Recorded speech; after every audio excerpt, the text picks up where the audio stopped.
Setelah tahu pacarku ternyata anak orang kaya, tapi dia menyembunyikannya dan berpura-pura miskin selama ini, aku tidak langsung putus dengannya. Malah lebih memperhatikannya dari sebelumnya. Jika dia bisa menipu perasaanku dengan berpura-pura miskin, maka aku juga bisa berpura-pura sangat mencintainya. Akan kuporoti habis-habisan nona kaya ini. Di ruang perjamuan mewah Hotel Bintang 5, aku langsung melihat pacarku. Su Baiyo, pacar miskinku yang biasanya hemat, mengenakan gaun mewah, berdiri anggun di tengah keramaian. Menikmati sanjungan dan perhatian semua orang, benar-benar seperti bulan yang dikelilingi bintang. Sedangkan aku, hanyalah karyawan biasa yang mengantarkan dokumen untuk bos, hanya bisa berdiri diam-diam di sudut perjamuan, dari awal hingga akhir tidak diperhatikannya. Aku terkejut dalam hati, kenapa dandanan gadis ini hari ini seperti orang yang berbeda? Bos, siapa itu? Aku sengaja memalingkan tubuh, takut dikenali oleh Su Baiyo. Bertanya santai kepada bos di sampingku. Bos melirik dengan acuh tak acuh, dan dengan enteng mengungkap identitas asli Su Baiyo. Dengan nada kagum, gadis ini tidak sederhana. Dia adalah putri tunggal orang terkaya di Haicheng. Namanya Su Baiyo. Namanya benar, tapi identitasnya sangat berbeda dengan pacar miskinku yang mengaku berasal dari desa. Hati saya tenggelam. Sebelumnya, dia jelas mengatakan bahwa kampung halamannya di desa. Orang tuanya adalah petani biasa. Sekarang sepertinya, dia berbohong padaku dari awal hingga akhir. Aku tidak percaya bahwa putri orang kaya yang dikelilingi orang banyak ini adalah orang yang sama dengan pacarku. Dia pasti Su Baiyo yang telah kukencani selama 3 tahun. Hanya saja, dia tampil mewah di depan umum. Dan ketika kembali ke rumah kontrakan kami yang sempit di malam hari, entah untuk tujuan yang tidak diketahui. Berpura-pura miskin. Aku menahan amarahku dan tidak mengungkapkannya di depan umum. Setelah menyerahkan dokumen kepada bos, aku diam-diam berbalik dan meninggalkan ruang perjamuan. Kemudian aku naik mobil ke tepi sungai. Menghadapi angin dingin yang menusuk tulang, berdiri selama 2 jam penuh, barulah pikiran yang kacau berangsur-angsur tenang. Niat balas dendam di hatiku semakin jelas. Ketika kembali ke rumah kontrakan, kesuraman di wajahku sudah hilang.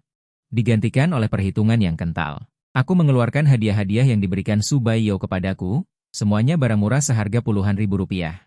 Lihatlah hadiah yang kuberikan padanya, harganya ratusan ribu hingga jutaan rupiah. Bagus, bagus. Su Baiyo ini, dia seorang putri dari keluarga kaya, malah datang memeras pekerja miskin sepertiku.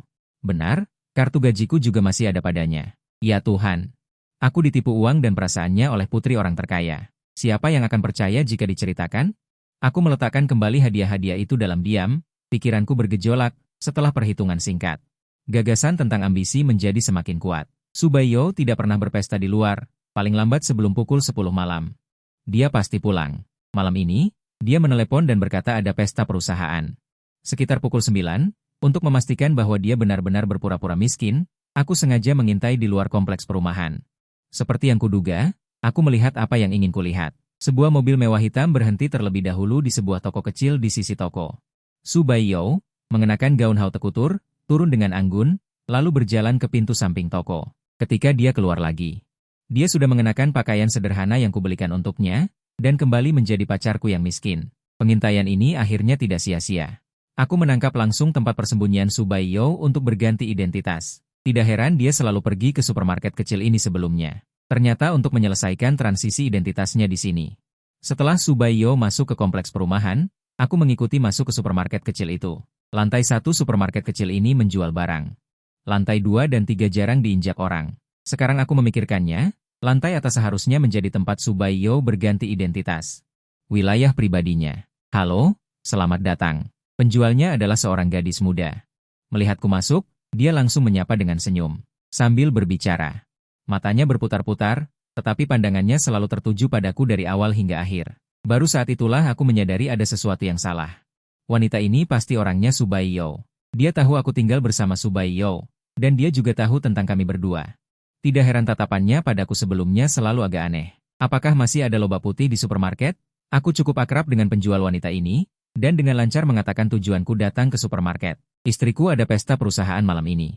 Aku harus membuatkan sup penghilang mabuk untuknya. Meskipun kami belum menikah, kami sudah tinggal bersama. Tidak berlebihan menyebutnya istri. Ada, di sana, kan? Gadis itu menunjuk ke area sayuran. Kemudian dia tersenyum dan menambahkan, kamu sangat baik pada istrimu. Benarkah?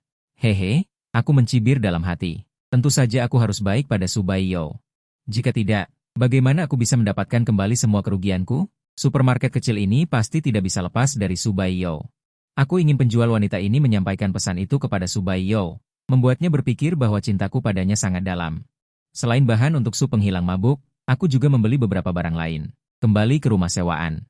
Segera bergegas ke dapur, sambil menyiapkan sup penghilang mabuk untuk Su Baiyo, sambil juga menyiapkan pekerjaan rumah. Ayuan, kamu sangat baik. Setelah meminum sup penghilang mabuk, Su Baiyo masih menikmati sindiranku. Wajah kecilnya meringkuk di dadaku dengan lembut. Dia, seorang putri dari keluarga kaya, rela hidup setengah miskin denganku, seorang pemuda miskin. Berkencan denganku, kurasa mungkin dia menginginkan ketulusan orang biasa. Lagi pula, di keluarga kaya, orang-orang hanya mengejar keuntungan. Bahkan di antara kerabat, mereka mungkin menggunakan trik di belakang layar demi nama baik. Yoyo, bisakah kau memanggilku, suami, mulai sekarang? Su Baiyo selalu memanggilku Ayuan. Aku ingin dia mengubah panggilannya. Dengan begitu, hubungan kami akan terlihat lebih dekat, dan juga memudahkan rencanaku selanjutnya. Suami, dia patuh sekali. Dia segera memanggil dengan suara lembut. Sebenarnya, Su Baiyo hanya minum sedikit anggur malam ini, hanya sedikit mabuk. Kami bercanda sebentar, lalu dia bangkit untuk mandi. Memanfaatkan kesempatan ini, aku mengambil ponsel Su Baiyo, membuka kunci layarnya, dan pertama kalinya diam-diam memeriksa ponselnya. Dulu, berdasarkan prinsip kepercayaan, meskipun aku tahu kata sandi layar kunci ponselnya, selama 3 tahun ini, aku belum pernah membuka-buka ponselnya. Jadi, ini adalah pertama kalinya aku memeriksanya. Jika tidak diperiksa, aku tidak akan tahu. Setelah diperiksa, aku terkejut. Di grup sahabat Su Baiyo, aku menemukan alasan sebenarnya dia berpura-pura miskin dan berkencan denganku. Ternyata, Su Baiyo dulu menyukai teman masa kecilnya. Keduanya bahkan bertunangan. Kemudian, teman masa kecil itu menyukai seorang gadis biasa dan diam-diam berkencan dengannya. Kabar ini sampai ke telinga Su Baiyo. Dia pernah mengirim pesan untuk mempertanyakan teman masa kecilnya. Orang itu menjawab dengan santai, mengatakan bahwa dia hanya memainkan permainan cinta. Isi permainan itu adalah mencari orang biasa untuk berkencan. Hal ini membuat Su Baiyo sangat marah.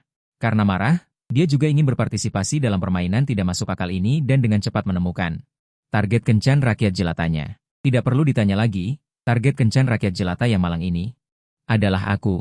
Setelah selesai memeriksa ponsel, aku diam-diam meletakkannya kembali. Berpura-pura tidak melihat apa-apa. Baiklah, aku pikir wanita muda ini menginginkan perasaan orang biasa. Siapa sangka, dia hanya marah pada teman masa kecilnya. Menggunakanku sebagai alat balas dendam, sebagai NPC sementara dalam permainan cinta yang buruk ini. Malam ini, aku melampiaskan semua rasa malu di hatiku pada Su Baiyo. Suami, kamu sangat hebat malam ini. Aku mengerahkan seluruh kekuatanku, menahan dendam terhadap statusnya sebagai wanita kaya. Aku hanya merasakan kegembiraan. Su Baiyo tampak puas dan berpikir bahwa penampilanku malam ini sangat baik. Namun, dalam hati aku mencibir, merasa bahwa balas dendam seperti ini tampaknya tidak memiliki efek substansial.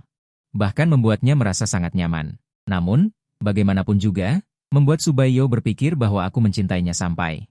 Mabuk kepayang adalah bagian penting dari rencanaku. Sejak saat itu, aku semakin baik padanya, tidak hanya merawatnya, tetapi juga setidaknya 3 kali setiap malam. Su Baiyo juga semakin lengket padaku, waktu pulangnya ke rumah kontrakan juga lebih awal dari sebelumnya. Suatu hari sepulang kerja, aku baru saja keluar dari gedung perusahaan dan dihentikan oleh seorang pria berambut kuning. "Kamu Fang Yuan?" tanya orang itu dengan acuh tak acuh, matanya penuh penghinaan. Memandangku dari atas ke bawah, tatapan itu seolah melihat sesuatu yang kotor. Aku langsung mengenalinya. Orang ini bernama Lu Ziang, teman masa kecil Su Baiyo. Aku pernah melihat fotonya di WeChat Su Baiyo. "Kamu siapa?" Aku pura-pura tidak mengenalnya. Sambil mengangkat alis bertanya. Orang itu mencibir 2 kali. Dengan ekspresi misterius, dia meninggalkan sebuah kalimat, "Kamu tidak perlu tahu siapa aku. Datanglah ke istana kaisar malam ini. Aku akan memberitahumu kebenaran tentang sesuatu." Setelah selesai berbicara, dia berbalik dan masuk ke mobil mewah. Lalu pergi begitu saja. Teman masa kecil Su Baiyo datang, aku tebak pasti tidak ada hal baik. Su Baiyo sebelumnya sudah memberitahuku bahwa dia akan makan malam dengan beberapa rekan kerja malam ini. Aku kira dia juga akan pergi ke istana kaisar malam ini. Kakak teman masa kecil ini menyuruhku datang, jelas ingin membongkar kedok Su Baiyo, agar aku tahu bahwa aku hanyalah seorang NPC dalam permainan cinta ini, dan aku pikir aku memenangkan lotre, penuh rasa tidak percaya. Tadi dari tatapan mata kakak teman masa kecil itu, aku jelas membaca permusuhan yang kental. Musuh ingin aku melakukan apa? Aku justru tidak akan melakukannya. Sesampainya di rumah, setelah makan malam, aku dengan nyaman bersantai di sofa sambil menonton video. Menunggu pacar transformasiku pulang. Kenyataannya memang seperti yang aku pikirkan. Saat ini, di ballroom lantai atas Hotel Istana Kaisar, banyak tuan muda dan nona muda dari keluarga kaya berkumpul untuk merayakan ulang tahun Lu Ziang, termasuk Su Baiyou, serta sahabatnya Lin Weiwei, Zhang Men, dan lainnya. Baiyou, aku sangat suka hadiahmu. Bisakah kamu membantuku memakainya? Lu Ziang dengan tepat memilih kotak hadiah yang diberikan Su Baiyou dari tumpukan hadiah, membukanya, dan mengeluarkan jam tangan yang indah di dalamnya. Tatapannya langsung tertuju pada Su Baiyou, berharap dia bisa memakaikannya sendiri. Tatapannya dengan cepat menyapu sekeliling. Dan akhirnya terpaku pada seorang pelayan yang mengenakan masker. Kilatan licik dengan cepat melintas di matanya, lalu dia menarik kembali pandangannya. Sambil tersenyum, dia menambahkan, jam tangan ini seharusnya model terbatas yang baru keluar tahun ini, harganya setidaknya lebih dari 5 juta. Saat itu, aku meminta banyak orang untuk membelinya tetapi tidak berhasil. Tak disangka kamu bisa membelinya. Mendengar itu, Su Baiyou sedikit mengernyitkan alisnya. Sepertinya dia menyadari ada sesuatu yang tidak beres. Dia membuka mulutnya, ingin mengatakan sesuatu, tetapi akhirnya menelannya kembali. Dia tidak tahu bahwa Lu Ziang sudah menghubungiku. Alasan aku mengatakan hal itu tadi. Dia pikir pelayan itu adalah aku, sengaja mengatakannya untuk membuatnya marah. Tapi Lu Ziang ditakdirkan untuk kecewa. Karena aku sama sekali tidak pergi ke sana. Lu Ziang bahkan tidak tahu bahwa jam tangan yang Su Baiyou berikan padanya tahun ini dibantu disiapkan oleh asistennya. Bukan model terbatas, harganya hanya puluhan ribu yuan.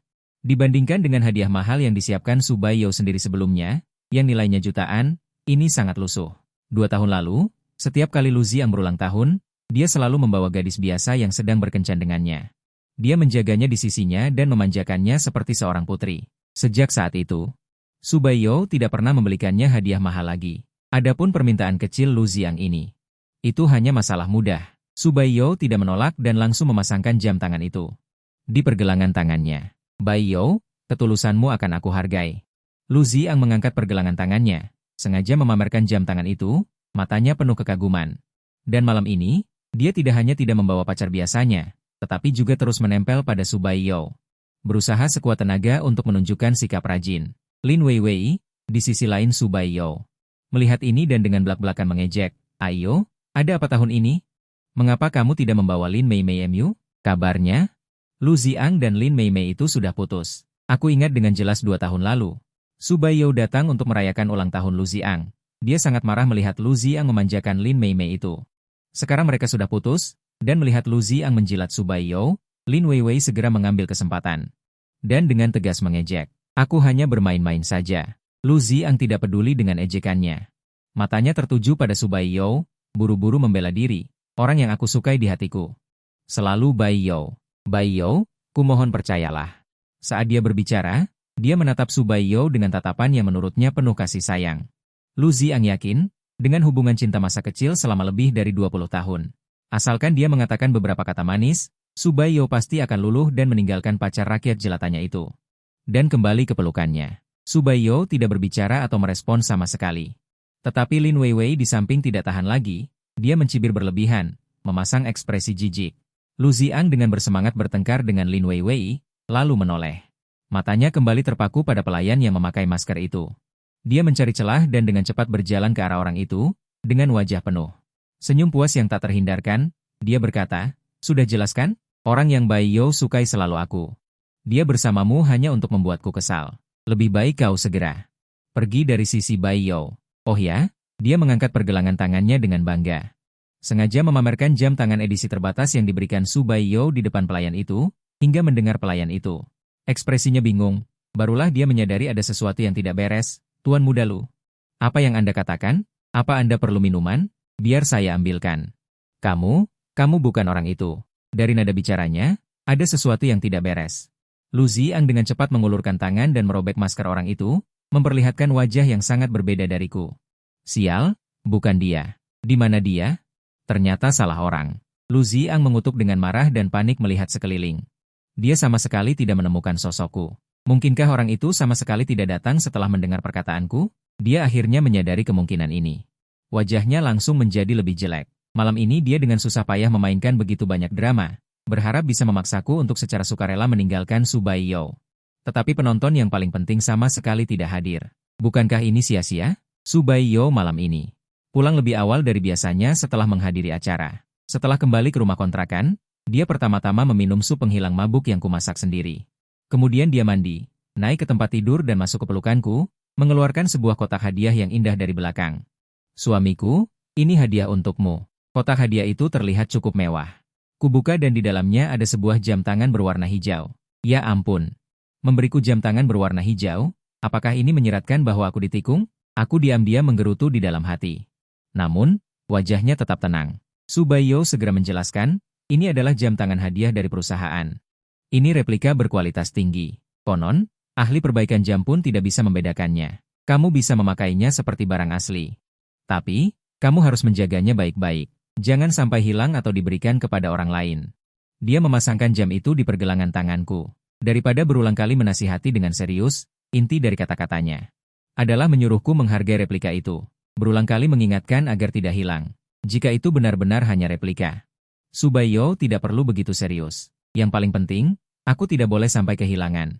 Hanya ada satu kemungkinan, yaitu replika itu sebenarnya barang asli. Aku langsung menyadari kemungkinan ini. Aku buru-buru mengangguk dengan wajah serius. Sayang, tenang saja. Apapun yang kamu berikan. Di hatiku, itu yang paling berharga. Aku jamin tidak akan menghilangkan satu sekrup pun dari jam ini. Aku berusaha menunjukkan emosi yang maksimal.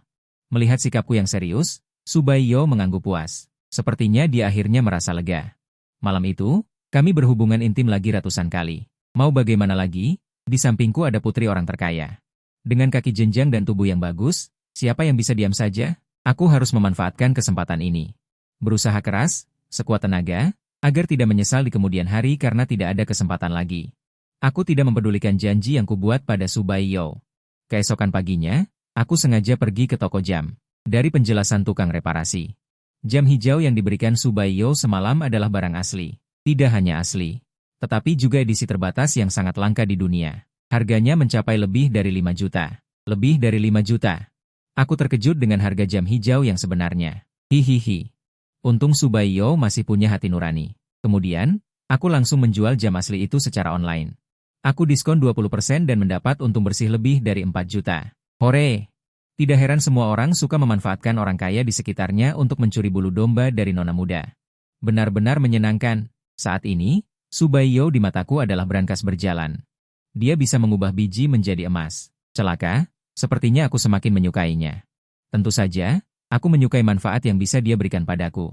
Setelah itu, aku mengeluarkan sedikit uang untuk membeli replika berkualitas tinggi dan dengan hati-hati meletakkannya di kotak hadiah aslinya.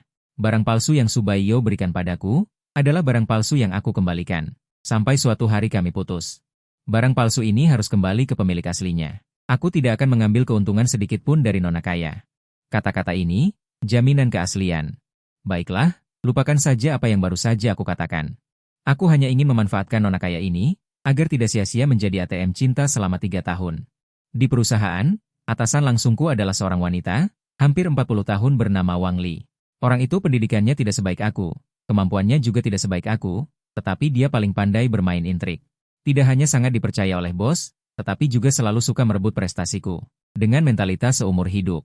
Aku menyebutkannya di depan Subaiyo, mengatakan bahwa wanita ini selalu ingin mengambil keuntunganku, dan memiliki hubungan dengan beberapa pria di perusahaan. Tidak jelas, apa yang aku katakan ini adalah fakta yang sebenarnya. Keesokan harinya, Wang Li dipecat dengan alasan gaya hidup yang tidak bermoral. Hubungan tidak pantasnya dengan seorang eksekutif senior perusahaan dan beberapa karyawan pria. Terbongkar sepenuhnya. Kemudian, aku menggantikannya. Aku tahu dalam hati bahwa semua ini adalah operasi Subaiyo di belakang layar. Kembali ke rumah sewa. Aku sengaja berpura-pura dan memujinya, entah siapa manajemennya. Sangat tegas, menyelidiki wanita itu. Sungguh melegakan. Melihat sudut mulutnya sedikit terangkat, aku tahu bahwa dia pasti sangat bangga di dalam hatinya. Aku mengubah topik pembicaraan dan mengetuknya, "Yo. Kamu tidak tahu, wanita itu benar-benar memiliki hubungan dengan 4 atau 5 pria. Sangat berantakan. Menjijikan dan kotor, tidak takut tertular penyakit. Aku takut Subaiyo di belakangku juga terlibat dengan pria lain. Tentu saja, meskipun wanita ini penuh dengan intrik. Tapi aku pikir kemungkinan besar dia tidak akan main-main. Aku bisa merasakannya. Lagi pula, energi seseorang terbatas. Aku setiap hari dengan lembut mencium dan mengolah, membuat Subaiyo kelelahan. Bagaimana dia punya waktu untuk keluar dan bermain liar. Malam itu, aku menggandakan waktu bercocok tanam dan memainkan banyak trik baru. Intinya adalah jika tidak mati karena kelelahan, maka siksa sampai mati. Akhirnya, Su Baiyou ambruk di tempat tidur dan memohon ampun. Sambil memaki aku sesat, hehehe, aku tahu betul apa yang terjadi. Dia memaki dengan kasar, tapi di dalam hatinya dia mungkin sangat menyukainya. Wanita itu memaki. Seperti ini, seperti memaki suami, hantu, sambil memaki. Sambil menjilat dengan mesra. Keesokan harinya, tamu tak diundang datang lagi. Bajingan berambut kuning itu datang lagi ke perusahaan untuk mencegatku. Hari itu kamu tidak pergi ke istana Kaisar Kuning. Begitu bertemu, dia langsung menanyaiku kenapa aku harus pergi. Satu kalimat membuatnya terdiam lama. Setelah beberapa saat, dia melanjutkan. Kasihan sekali, Fang Yuan. Kau masih dibodohi sampai sekarang. Melihat dia bertele-tele dan tidak langsung ke intinya, aku langsung memotongnya. Bicaralah terus terang, jangan berbelit-belit. Lu Ziang tersentak lagi olehku. Berhenti sejenak, lalu menyampaikan berita besar. Tahu tidak? Kau ditipu. Baiyou adalah tunanganku. Dia hanya bermain permainan cinta denganmu. Dan kau hanyalah NPC dalam permainan ini. Setelah dia mengatakan ini, wajahnya penuh kemenangan. Tapi bagiku, ini hanyalah lolongan pecundang yang tidak kompeten. Seandainya dia memiliki sedikit kepercayaan pada hubungannya dengan Su Baiyou, dia tidak perlu datang ke sini untuk berteriak padaku. Orang gila. Aku malas berbicara omong kosong dengannya lagi. Melemparkan 3 kata. Berusaha menghindarinya dan pergi. Tapi Lu Ziang tidak berniat melepaskanku dengan mudah. Di malam hari. Entah dari mana dia mendapatkan WeChat-ku dan mengirim permintaan pertemanan. Awalnya aku tidak mengenalinya. Aku langsung menyetujuinya. Kemudian, foto-foto dirinya dan Su Baiyou dikirim seperti banjir. Dari masa kecil yang polos hingga masa remaja yang canggung dan polos. Hingga masa kuliah yang penuh semangat. Sosok keduanya selalu muncul bersama. Setelah mengirim beberapa foto, Lu Ziang mengirim pesan lagi. Sekarang percaya kan? Aku dan Baiyou tumbuh bersama sejak kecil. Kami adalah pasangan yang disetujui oleh kedua orang tua. Baiyou hanya sedang merajuk denganku. Baru mau bersama dengan orang miskin sepertimu. Kau sama sekali tidak pantas untuk Baiyou. Kedepannya, orang yang akan menikah dengannya hanyalah aku. Setelah membaca informasi ini, aku mencibir. Aku sama sekali tidak berencana menikahi Su Baiyou. Siapapun yang akan dia nikahi nanti, bukan urusanku. Menghadapi apa yang disebut kebenaran dari Lu Ziang, tanggapanku sederhana dan kasar, omong kosong. Ku ketik pesan yang baik dan kukirim, lalu langsung ku blokir, semuanya dalam satu gerakan. Di sisi lain, melihatku menganggap foto itu omong kosong, Lu Ziang mengerutkan kening. Dia bergumam dengan percaya diri, dia masih tidak percaya, benar-benar keras kepala. Kalau begitu aku akan mengirimimu video lain. Dia yakin, setelah aku menonton video itu, aku pasti akan menyerah dengan patuh. Tanpa diduga, begitu video itu dikirim, tanda seru merah yang menyilaukan muncul. Sial, kau memblokirku. Lu Ziang benar-benar tidak menyangka. Dirinya akan diblokir begitu saja. Dia membanting ponselnya ke samping, wajahnya penuh amarah. Apa yang sebenarnya dilihat Baiyou dari orang ini? Keras kepala, bau, dan kaku. Dia bergumam, gemetar karena marah. Mungkin karena pengaruh Lu Ziang. Su Baiyou tampaknya juga menyadari sesuatu. Setelah bermesraan, dia berbaring di dadaku. Dengan hati-hati menyinggung tentang berpura-pura miskin. Sayang, seandainya, maksudku seandainya, suatu hari nanti kau menemukan. Aku tidak seperti sekarang, atau ketika aku mengatakan ini. Hatiku sangat gembira. Aku harus membuat Su Baiyou merasa aku sangat mencintainya. Sehingga ketika kami putus nanti, dia akan memberiku kompensasi yang lebih besar. Sayang, kamu baik sekali. Aku sangat mencintaimu. Mendengar kata-kata manisku, mata Su Baiyou tersenyum. Tangannya yang memelukku juga semakin erat. Yo, ini semua salahku. Karena tidak bisa membeli rumah yang benar-benar milik kita, membiarkanmu bersamaku di rumah kontrakan yang sempit. Saat mengobrol, aku tidak bisa menahan diri untuk tidak menyebutkan soal rumah lagi. Sebelumnya, aku diam-diam bertanya. Bahkan rumah bobrok yang sekarang disewa, istri simpanan, aku tidak berani. Aku hanya bisa menderita di rumah kontrakan. Saat mengobrol, aku tidak bisa menahan diri untuk tidak menyebutkan soal rumah lagi. Sebelumnya, aku diam-diam bertanya.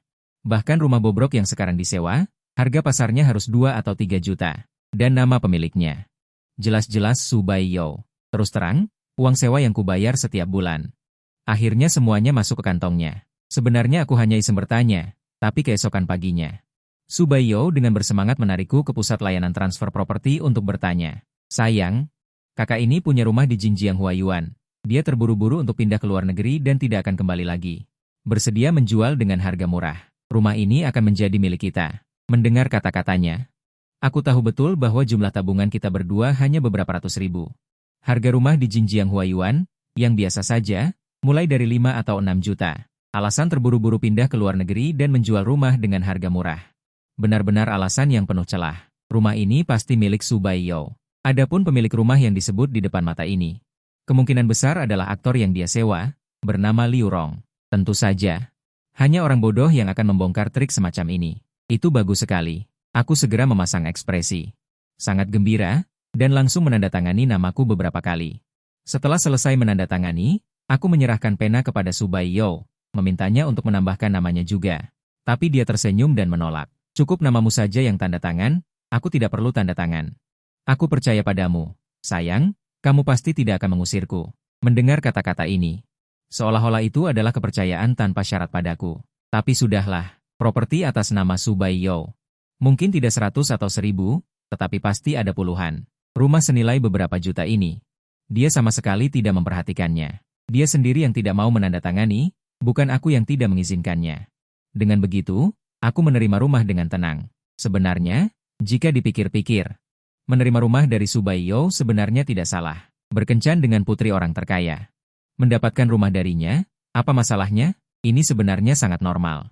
Siang harinya kami pindah rumah, mengucapkan selamat tinggal pada rumah kontrakan yang tua dan sempit itu. Kami pindah ke rumah dengan pemandangan sungai yang luas dan terang. Setelah semuanya beres, aku dengan sengaja menunjuk kedua kamar kosong di dalam rumah. Menggambarkan masa depan kita dengan wajah penuh harapan. Kedua kamar ini akan kita tinggalkan untuk bayi kita nanti. Anak pertama tinggal di kamar sebelah kiri, anak kedua tinggal di kamar sebelah kanan. Untuk memaksimalkan nilai emosional. Aku menambahkan dengan semangat, oh iya, Yo, bukankah kamu selalu bilang bahwa keluarga Su kalian akan membiarkan kedua anak kita memakai marga ibumu setelah kita memiliki anak pertama dan kedua? Aku tidak keberatan sama sekali. Apakah pernikahan itu benar-benar akan terjadi masih belum pasti. Mari kita membuat janji besar terlebih dahulu. Su Baiyo benar-benar dibujuk sampai tersenyum lebar. Dia memegang erat lenganku dan tanpa sengaja keceplosan, Dabao dan Erbao akan menggunakan nama keluargaku. Agar lebih mudah mewarisi kekayaan keluarga Su di masa depan. Begitu kata-kata itu keluar, dia baru menyadari bahwa dia telah keceplosan. Dia buru-buru menggoyangkan lenganku untuk mengalihkan perhatian. Sayang, aku sedikit lapar. Cepat buatkan aku sesuatu yang enak. Seperti yang dikatakan pepatah, kata-kata yang tidak disengaja, didengar dengan sengaja. Kalimatnya itu, mewarisi kekayaan keluarga Su, membuat hatiku berdebar kencang. Keluarga Su adalah orang terkaya di Haicheng. Nilai pasar perusahaan di bawahnya mencapai ratusan miliar. Jika anak-anakku benar-benar dapat mewarisi kekayaan ini, maka itu adalah pemandangan yang bahkan tidak berani kubayangkan. Sebenarnya, aku sama sekali tidak memiliki ambisi sebesar itu. Aku hanya ingin mendapatkan keuntungan dari Su Baiyo, untuk menebus kerugian yang kuderita selama 3 tahun karena ditipu. Kedua, juga agar aku bisa menjalani hari-hari yang nyaman di masa depan. Jika ini disebut makan gaji buta, disebut menjadi pria Phoenix, maka aku mengakuinya. Aku tidak pernah sombong. Selama ada kesempatan, aku pasti akan memanjat tangga ke atas. Dibandingkan dengan harga diri yang tidak pasti. Aku lebih takut dengan situasi memalukan di mana kantongku lebih bersih daripada wajahku. Hari-hari semakin lancar, tetapi selalu ada orang yang tidak jelas yang keluar untuk membuat masalah. Hari ini, bos perusahaan, manajer Kian, tiba-tiba membawaku bersama ke gedung markas Su Group. Awalnya aku sangat tidak ingin datang. Bagaimanapun, Su Baiyo bekerja di gedung ini. Jika aku bertemu dengannya di sini, permainan cinta kita akan benar-benar berakhir. Tetapi bos bersikeras agar aku ikut, aku benar-benar tidak bisa menolak. Lebih buruk lagi, Lu Zian juga ada di sini. Melihat wajahnya itu, aku tahu tidak ada hal baik yang akan terjadi. Manajer Kian, Anda sibuklah dulu. Aku ada urusan pribadi yang ingin kubicarakan dengannya. Lu Zian berinisiatif mendekat dan mengusir bos perusahaan kami dengan beberapa patah kata. Ini kamu lagi? Aku berbicara dengan nada kesal. Mataku penuh dengan rasa jijik yang tidak tersamar. Jangan terburu-buru, hari ini aku harus memberimu pelajaran yang baik di kepalamu yang keras kepala ini. Saat dia berbicara, dia mengulurkan tangan untuk menarik lenganku. Awalnya aku malas berdebat dengannya, tetapi orang ini benar-benar menjengkelkan. Saat keduanya sedang berdebat, sesosok familiar tiba-tiba muncul di depan mata. Su Baiyo mengenakan setelan wanita yang dibuat dengan baik, berjalan di depan sekelompok pria dan wanita. Dikelilingi oleh orang banyak, dia berjalan dengan megah dari lorong. Dari kejauhan, auranya terbuka penuh, benar-benar seperti seorang bos besar. Seluruh tubuhnya memancarkan aura ratu yang mengatakan apa yang dia maksud. Ini adalah Su Baiyo yang sebenarnya, satu-satunya pewaris Su Group. Semua orang melihatnya. Mereka semua mengangguk dan menyapa, sementara dia hanya sedikit mengangguk dan bergegas ke ruang rapat. Lihat, Baiyo adalah pewaris perusahaan ini. Dia dan kamu sama sekali bukan dari dunia yang sama. Lu Ziang menarik pandangannya, berbalik, dan menatapku dari atas ke bawah. Tanggapanku sama seperti sebelumnya, omong kosong. Wanita itu hanya mirip dengan istriku. Pokoknya, apapun yang dikatakan Lu Ziang, aku hanya berpura-pura. Selama Su Baiyo tidak mengakuinya sendiri, aku akan terus berpura-pura dengannya sampai akhir. Kamu benar-benar tidak dapat diselamatkan. Lu Ziang sangat marah dengan sikap acuh tak acuhku hingga menggertakkan giginya. Tatapan di matanya penuh dengan ejekan yang tak terselubung. Tatapannya seolah berkata, bagaimana mungkin ada orang sebodoh kamu di dunia ini? Setelah semua ini, aku masih tidak percaya bahwa aku adalah NPC dalam permainan cinta. Lu Ziang masih tidak menyerah. Dia menggunakan sedikit trik dan berhasil mempertemukanku dengan Su Baiyo di ruang pribadi KTV bisnis yang sama. Fang Yuan, kemarilah, lihat ke sini. Begitu aku mendorong pintu, aku mendengar teriakan kemenangan Lu Ziang di telingaku. Aku mengikuti suara itu dan melihat. Aku melihat beberapa orang yang kukenal duduk di sofa ruang pribadi. Selain bosku, Tuan Qian, dan Lu Ziang, ada juga Su Baiyo. Serta sahabat-sahabatnya, Lin Weiwei dan Zhang Men. Aku pernah bertemu Lin Weiwei dan Zhang Men beberapa kali sebelumnya. Mereka berbicara tentang Su Baiyo. Sebenarnya, mereka semua adalah putri-putri kaya yang manja. Fang Yuan, kenapa kamu datang? Wajah Su Baiyo penuh dengan keterkejutan. Saat ini, dia mengenakan gaun mewah. Anting-antingnya indah dan mempesona. Riasannya sangat berbeda dari pacarku yang miskin. Tapi wajah itu terlalu familiar. Aku langsung tahu bahwa ini pasti ulah Lu Ziang. Sepertinya konfrontasi hari ini tidak bisa dihindari. Tanpa daya, aku hanya bisa dengan enggan masuk ke ruang pribadi. Aku diam-diam duduk di samping Su Baiyo dan sengaja mendorong Lu Ziang ke samping. Istriku, minumlah lebih sedikit malam ini. Minum terlalu banyak akan merusak kesehatanmu. Aku sengaja berbicara dengan nada ringan. Su Baiyo merasa bingung dan segera mengangguk. Baik. Aku akan mendengarkan suamiku. Lin Weiwei dan Zhang Men langsung menggoda ketika mereka mendengar itu. Iya, belum menikah tapi sudah mulai mengatur ini dan itu. Lu Ziang melihat topik pembicaraan akan melenceng dan segera menyela. Baiyo, kalian semua jangan membodohi Fang Yuan lagi. Permainan ini harus diakhiri. Jika berlanjut, aku benar-benar akan marah. Begitu kata-kata itu selesai diucapkan, Lin Weiwei langsung membalas tanpa basa-basi. Cih, kau marah ya marah saja. Apa urusannya dengan kami? Kau, Lu Ziang terdiam karena balasan itu, tetapi dia dengan cepat menyesuaikan emosinya. Dan kembali mengarahkan topik pembicaraan ke Fang Yuan, bukankah kau selalu tidak percaya? Lihatlah pakaian yang dikenakan Baiyo ini adalah haute couture. Kau bekerja keras selama setahun pun tidak akan mampu membelinya. Kali ini, sebelum dia selesai berbicara, Su Baiyo langsung menyela. Sudahlah, urusanku dan Fang Yuan tidak ada hubungannya denganmu. Apa maksudmu tidak ada hubungannya denganku? Aku ini tunanganmu. Keluarga kita sudah menjodohkan kita sejak kecil. Lu Ziang buru-buru membantah. Aku tidak ingin berdebat denganmu. Su Baiyo mengakhiri topik pembicaraan dengan wajah dingin, lalu menggandeng tanganku. Menarikku berdiri dan bergegas keluar dari ruangan sambil memegang roknya. Aku ditarik olehnya ke dalam mobil mewah yang kecil tapi menakjubkan. Fang Yuan, kau sudah melihat semuanya. Aku tidak bisa terus berbohong lagi padamu. Ucapan Su Baiyo ini jelas menunjukkan bahwa dia ingin belak-belakan, dan tatapanku malah berputar-putar di dalam kabin mobil yang luas. Jangan tertawa, ini pertama kalinya aku naik mobil mewah yang kecil tapi menakjubkan. Apakah kau mendengarkan apa yang kukatakan? Su Baiyo langsung tahu bahwa pikiranku sedang melayang. Aku segera menarik kembali tatapanku. Dan langsung mengaktifkan mode aktor terbaik. Istriku, sepertinya aku mengerti. Kau bukan berasal dari desa. Keluargamu sebenarnya sangat kaya. Benar, kan? Mendengar itu, Su Baiyo mengangguk pelan. Matanya sedikit memerah, tapi ini tidak seperti yang dikatakan Lu Ziang. Hubungan kita tidak pernah hanya sekadar permainan. Aku benar-benar tulus menjalin hubungan denganmu, ucap Su Baiyo. Sambil memasang ekspresi yang sangat dalam dan tulus, tapi kebohongan tetaplah kebohongan. Poin ini tidak bisa diubah dengan cara apapun. Tapi aku sama sekali tidak peduli tentang itu. Aku hanyalah seorang pencari keuntungan sejati, hanya peduli tentang apakah aku bisa mendapatkan lebih banyak keuntungan darinya. Baiklah, aku memaafkanmu. Tanpa menunggu Su Baiyo meminta maaf, aku selangkah lebih dulu mengucapkan kata-kata yang ingin dia dengar, lalu menambahkan, tapi lain kali tidak boleh berbohong lagi padaku. Apapun yang terjadi, kau harus menjelaskannya dengan jujur padaku.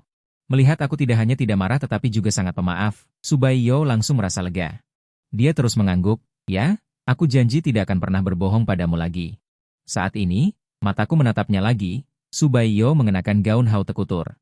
Seluruh tubuhnya memancarkan kemewahan dan aura ratu dari seorang wanita muda kaya. Hatiku langsung bergejolak dan terasa panas. Melihat kompartemen mobil mewah ini sangat luas, aku langsung punya ide buruk. Pertama, aku meminta sopir untuk mengemudikan mobil ke tepi sungai. Kemudian aku menyuruhnya turun. Mengapa memarkir mobil di sini? Subaiyo sebenarnya samar-samar menebak apa yang aku pikirkan. Wajahnya memerah. Aku menerjangnya sambil tersenyum jahat dan menghirup aroma tubuhnya dalam-dalam. Sayang, kamu terlihat sangat cantik malam ini. Aku benar-benar tidak bisa menahannya. Cepat, di sini. Subaiyo tampak sedikit ragu. Atau, dia masih tidak bisa melepaskan diri. Mau atau tidak, di bawah tatapanku yang membara, dia akhirnya mengalah dan berkata dengan nada menyalahkan. Dasar gila, terserah kamu. Dia mengatakan ini dengan terkejut. Dia mungkin sudah lama mengharapkannya. Setelah itu, mobil mewah ini langsung berubah menjadi perahu cinta. Badan mobil bergoyang sedikit, membuat para pengawal yang menyertai di luar mobil tercengang. Setelah selesai, sambil merapikan pakaianku, aku menyentuh kursi yang empuk. Aku tidak bisa menahan diri untuk tidak memuji, kursi mobil ini sangat nyaman. Mendengar ini, Subaiyo sepertinya memikirkan sesuatu dan berkata sambil tersenyum. Jika kamu suka, aku akan membelikanmu satu besok. Hehehe. Dia sendiri yang mengatakan ini atas inisiatifnya sendiri. Aku tidak menodongkan pisau padanya. Keesokan harinya, aku mengikuti Subaiyo ke dealer 4S dan memilih mobil yang aku sukai. Uang untuk membeli mobil. Tentu saja Subaiyo yang membayarnya. Harganya hampir 4 juta, aku tidak mampu membelinya. Aku berhasil memerasnya lagi. Hatiku sangat gembira, tak terlukiskan. Aku merasa senang, tetapi Lu Ziang hampir gila. Melihat semuanya sudah terungkap. Aku masih belum bertengkar dengan Subaiyo. Lu Ziang benar-benar tidak bisa duduk diam dan sengaja datang ke tempat parkir untuk menghadangku. HMPH, apakah kamu belum pernah mengendarai mobil sebagus ini seumur hidupmu? Aku baru saja turun dari mobil. Lu Ziang menempel dengan sinis, nada mengejeknya hampir meluap. Aku malas memperhatikannya. Namun dia terus memaksa. Baiyo sama sekali tidak benar-benar menyukaimu, dia hanya membalas dendam padaku. Kalau tidak, mengapa dia sengaja berpura-pura miskin? Mengapa kamu masih tidak peduli? Lihatlah penampilannya yang histeris ini. Aku benar-benar tidak bisa menahan diri, dan membalasnya, Tuan Muda Lu. Jika kamu benar-benar ingin bersama Baiyo, kamu harus pergi dan menaklukkannya sendiri, bukan datang ke sini untuk mencariku masalah.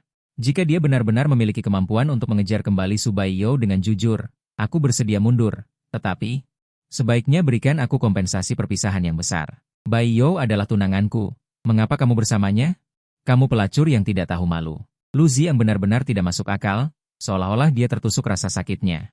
Langsung terpancing dan memaki. Di mana dia dan Subaiyo memiliki pertunangan yang sebenarnya? Hanya saja orang tua dari kedua keluarga saat masih kecil. Hanya sekadar menyebutkan perjodohan masa kecil. Terlebih lagi, dia kemudian mengkhianati apa yang disebut pertunangan ini dan berkencan dengan gadis lain. Seperti yang aku katakan sebelumnya, jika dia benar-benar memiliki kemampuan, pergilah untuk memenangkan kembali hati Subaiyo. Apa gunanya datang ke sini untuk pamer kekuatan padaku? Lu Ziang masih dengan aktif memutarbalikan fakta, bahkan menyeret orang tuaku. Apakah orang tuamu tidak mengajarimu bahwa menjadi pelacur itu memalukan? Kata-katanya ini benar-benar membuatku marah. Aku menggertakkan gigi dan mengucapkan kalimat klasik dalam drama pendek. Tuan Muda Lu, belum pernah mendengar kalimat ini? Yang tidak dicintai, itulah pelacur yang sebenarnya. Ini adalah kalimat yang biasa digunakan oleh para pelacur dalam drama pendek. Begitu kata-kata ini keluar, Lu Ziang sangat marah hingga wajahnya menjadi biru. Seperti hati babi berapi-api. Aku pun menyelinap pergi. Pertemuan di tempat parkir kali ini akhirnya berubah menjadi konflik fisik. Kami berdua berkelahi hebat dan akhirnya sama-sama dilarikan ke rumah sakit.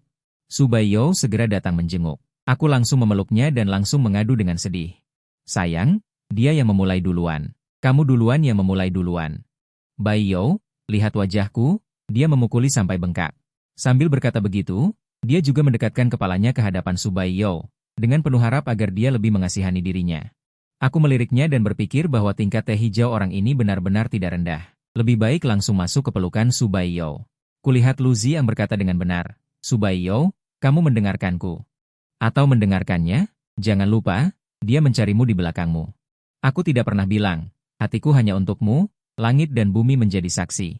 Setelah aibnya kubongkar di depan umum, aku yakin kata-kata ini pasti akan membungkam Lu Ziang. Benar saja. Subaiyo segera teringat akan keluh kesah yang pernah dialaminya, dan langsung merasa malu dan marah, lalu menegur dengan suara keras. Lu Ziang, keluar dari sini. Baiyo. Kamu malah membela orang ketiga ini? Aku ini tunanganmu. Lu Ziang masih ingin meronta dan membela diri. Tanpa diduga, Subaiyo membalas kata-kataku sebelumnya tanpa salah satu kata pun. Fang Yuan bukan orang ketiga. Ingat, orang yang tidak dicintai, itulah orang ketiga. Kamu, Lu Ziang gemetar karena marah mendengar kalimat ini. Sebelumnya, dia mendengar kalimat ini dari mulutku. Dia tidak bisa mengendalikan diri. Sama sekali tidak menyangka, Su Baiyo juga menggunakan kalimat ini untuknya. Su Baiyo, ingat kata-katamu hari ini. Cepat atau lambat kau akan menyesalinya. Setelah mengucapkan kata-kata kasar, Lu Ziang berbalik dengan marah dan membanting pintu lalu pergi. Setelah dia pergi, Su Baiyo baru berkata kepadaku dengan sungguh-sungguh, jangan bilang lagi orang yang tidak dicintai adalah orang ketiga. Sebelum datang ke rumah sakit, dia sudah mengambil rekaman CCTV di tempat parkir. Seluruh proses pertengkaran hingga perkelahian kami berdua. Dia melihatnya dengan jelas. Karena itulah dia menggunakan kalimat, orang yang tidak dicintai, itulah orang ketiga. Untuk membungkam Lu Ziang, dia pertama-tama memarahiku dengan lembut, lalu dengan lembut menjelaskan alasannya.